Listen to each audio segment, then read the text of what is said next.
Prototype fast bidder reactor ने प्रथम kitty कैलेटी को सफलतापूर्ण प्राप्त कर लिया है।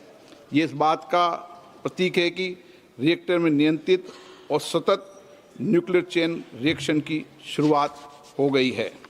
माननीय सदस्यगण, ये केवल एक तकनीकी उपलब्धि नहीं बल्कि एक महान राष्ट्रीय उपलब्धि भी है। 2 दशकों से अधिक की निर्माण अवधि में ये हमारे हजारों वैज्ञानिकों, इंजीनियरों, उद्योगों और परमाणु ऊर्जा विभाग की कई यूनिट के निरंतर प्रयासों का सफल परिणाम है।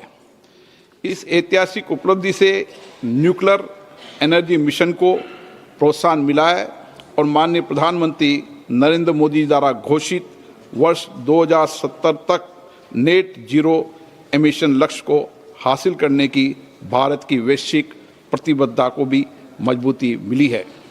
मार्च 2024 में माननीय प्रधानमंत्री जी PFBR के कोल्ड लोडिंग कार्यक्रम में भी शामिल हुए थे।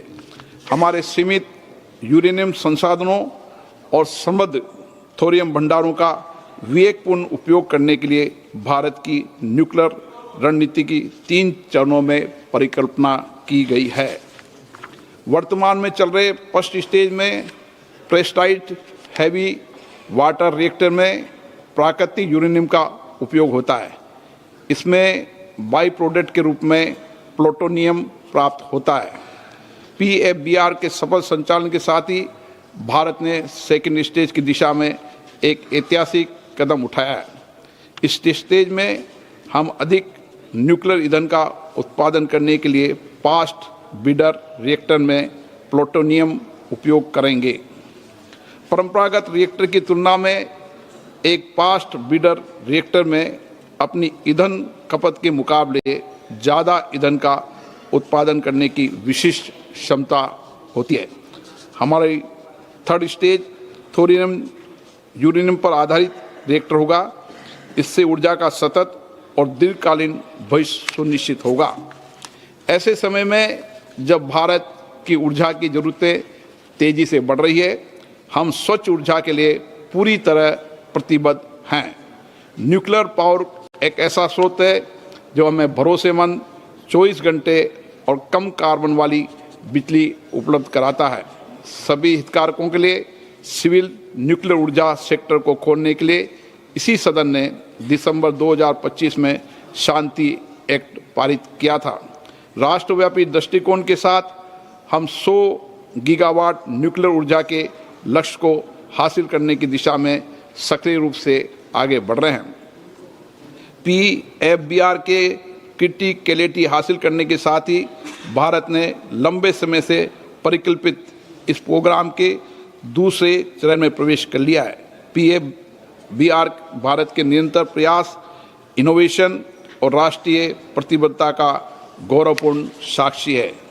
यह हमारी वर्तमान क्षमताओं को भविष्य की अधिक सतत और आत्मनिर्भर न्यूक्लियर ऊर्जा से जोड़ने वाली एक महत्वपूर्ण कड़ी है। ये उपलब्धि पूरी तरह स्वदेशी प्रयास के द्वारा हासिल की गई है।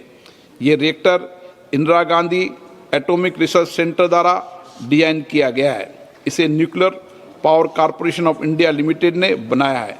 इसमें अन्य भारतीय उद्योगों की भी महत्वपूर्ण भागीदारी है। ये हमारे वैज्ञानिकों के इकोसिस्टम और राष्ट्रीय सहभागिता की शक्ति का गौरवशाली प्रतीक है। माननीय सदस्य, इस उपलब्धि के साथ ही भारत इस एडवांस टेक्नोलॉजी में विशेषज्ञता हासिल करने वाले चुनिंदा देशों में शामिल हो गया है। इसने राष्ट्र को एक ऐसे राष्ट्र के रूप में स्थापित किया है जो जटिल और फ्रंटियर टेक्नोलॉजीज को पूरे आत्मविश्वास और आत्मनिर्भरता के साथ विकसित और उपयोग करने में सक्षम है। इससे महत्वपूर्ण बात यह है कि इस उपलब्धि से अपनी क्षमताओं पर भरोसा करने वाले और एक सुरक्षित, सतत एवं आत्मनिर्भर भविष्य के निर्माण पर जोर देने वाले देश का विश्वास दिखाई देता है। इसके अलावा PFBR के सफल संचालन से देश में न्यूक्लियर ऊर्जा का विस्तार आसान होगा और हम अपने कार्यक्रम के तीसरे चरण की और तेजी से बढ़ पाएंगे। इससे एडवांस रिएक्टर टेक्नोलॉजी, ईंधन साइकिल सिस्टम और हाई एंड इंजीनियरिंग में नए अवसर खुलेंगे। माननीय सदस्यगण, ये उपलब्धि एक नई शुरुआत है, ऐसी शुरुआत जो हमारे वैज्ञानिक पायोनियर्स के विजन को आगे बढ़ाती है, एक ऐसी शुरुआत जो ऊर्जा आत्मनिर्भरता के लिए हमारी यात्रा को सुदृढ़ करती है, एक ऐसी शुरुआत जो हमें विकसित भारत के लक्ष्य के निकट लाती है। ये एक ऐसा पल है जो हमारे समग्र भविष्य को आकार देने और हमारी साझा आकांक्षाओं को पूरा करने वाली विज्ञान और तकनीकी शक्ति में हमारे भरोसे को मजबूत बनाता है। PFBR के नियंत्रित चेन रिएक्शन की पहली चिंगारी केवल ऊर्जा उत्पादन क्षेत्र की उपलब्धि ही नहीं है, बल्कि आने वाली पीढ़ियों के उज्जवल भविष्य का संकेत है। मैं आज इस सदन की ओर से इस उपलब्धि को संभव बनाने वाले वैज्ञानिकों, इंजीनियरों, टेक्नीशियन और इंडस्ट्री पार्टनर और सभी हितधारकों को के समर्पण और परिश्रम की सराहना करता हूं। सदन भी तालियां बजा दे तो सराहना हो जाएगी।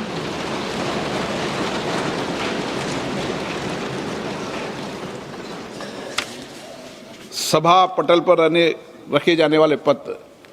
Item number 2, Arjun Ram Meghwal.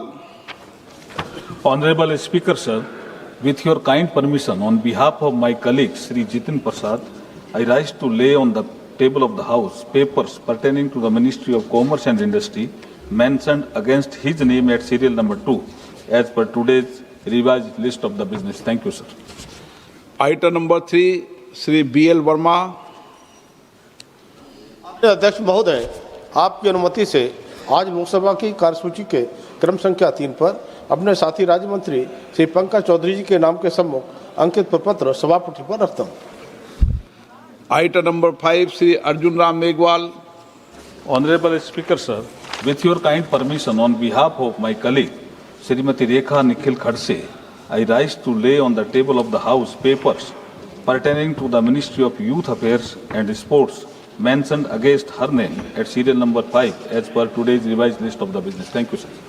Item number 6, Shri PP Chaudhary.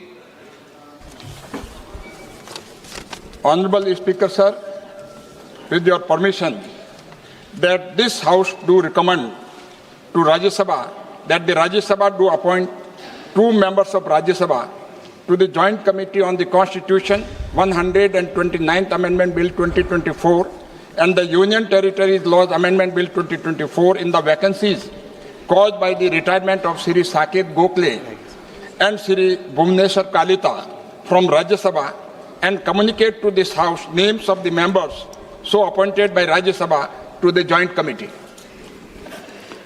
प्रश्न है कि श्री PP चौधरी द्वारा प्रस्तुत प्रस्ताव को स्वीकृत किया जाए। जो सदस्य प्रस्ताव के पक्ष में हाँ कहे, जो सदस्य प्रस्ताव के पक्ष में नहीं है वो ना कहें। मेरे विचार में निर्णय हाँ वालों के पक्ष में प्रस्ताव स्वीकृत हुआ। Item number 7, Shri Arjun Ram Meghwal. धन्यवाद अध्यक्ष महोदय। मैं आपकी अनुमति से ये प्रस्ताव करता हूं कि भारत के संविधान का और संशोधन करने वाले विधेयक, संविधान 131वां संशोधन विधेयक 2026 को पूर्व स्थापित करने की अनुमति दी जाए। मैं सबको कुछ मौका दूंगा, पहले एक बार इंट्रोड्यूस हो जाए। Item number 8, Shri Amit Shah ji. महोदय, मैं प्रस्ताव करता हूं कि संघ राज्य क्षेत्र विधि संशोधन विधेयक 2026 को पुनर्स्थापित करने की अनुमति दी जाए। Item number 9, Shri Arjun Ram Meghwal. धन्यवाद अध्यक्ष महोदय। मैं आपकी अनुमति से ये प्रस्ताव करता हूं कि परिसीमन विधेयक 2026 को पूर्व स्थापित करने की अनुमति दी जाए। धन्यवाद। श्री केसी वेणुगोपाल जी। Sir, as per the rules of procedure 72, I raise here to object the bill introduced by Mr. Megwalji and Ramesh Shah ji. Sir, this actually is a fundamental, it bill is completely a fundamental attack on Indian federal structure, sir. So what exactly the intention of the introduction of the bill? This is what the entire country is now watching. Last 2023, Lok Sabha and Rajya Sabha, the Parliament passed a bill ensuring 33% women reservation in the Parliament and Vidhan Sabha. Sir, that point of time itself, Leader of Opposition Rahul Gandhi from here, Leader of Opposition of other house, Mr. Mallikarjuna Kharge ji, and former CPP chairperson Sonia Gandhi ji, and all other opposition leaders completely asked the government, yes, this women reservation has to be enforced in 2024.